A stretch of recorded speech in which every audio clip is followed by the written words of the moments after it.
Vivek, nice to see you, sir. We appreciate it. Why is it that you think that this issue of China is now uniting, and it's not just urban rule, right? It's Democrats, Republicans, and even when it's against people like Lori's financial best interest? Well, look, I think that we have to recognize that the real enemy we face today is the CCP. That is the real Cold War of our century. It's not the USSR, which doesn't exist anymore. And as Reagan said it about the USSR, I'll say it about the CCP today. Our strategy on my watch is we win, they lose. Those are the only options available to us. And what China has done is they've used commerce, what we once called capitalism, as a vehicle to advance their own political agenda. And so one of the things we have to do is recognize that we can't depend on our enemy for our modern way of life, from the shoes on our feet to the phones in our pockets, to our pharmaceutical supply chain, to even our own U.S. military industrial supply chain. And that's how I'm going to lead us as U.S. president. We will declare independence from China. That's what it's going to take.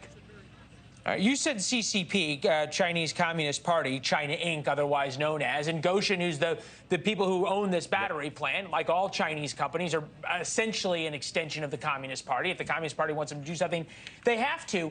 How do you think this happens, right? That the governor of Michigan is for this plan, the members of the town, all the way down to the members of the town council are for this plan, and it takes a bunch of citizens to get so angry that they threaten to recall the town council for it to get anybody's attention? I'll tell you how it works. I've seen the ugliness of this as an outsider coming into politics. Politicians in both parties are bought and paid for by a class of special interests in this country. Super PAC puppetry, that is the real poison in American politics.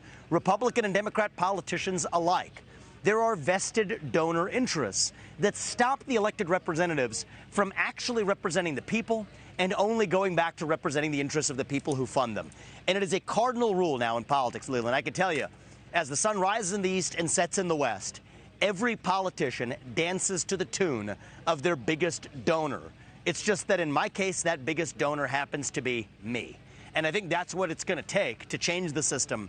People coming in from the outside, calling out that hypocrisy. Frankly, I see it in this Republican primary. It's shameful how many of the candidates have made money off their time in public service, are funded by super PACs rather than ordinary contributions to campaigns as their principal funding strategy. That's why you have policies like the ones you described, which are a mystery when citizens don't want to see a policy pass, but there are vested interests that buy the politicians. Thanks for watching. Go to newsnationnow.com to find NewsNation on your television provider.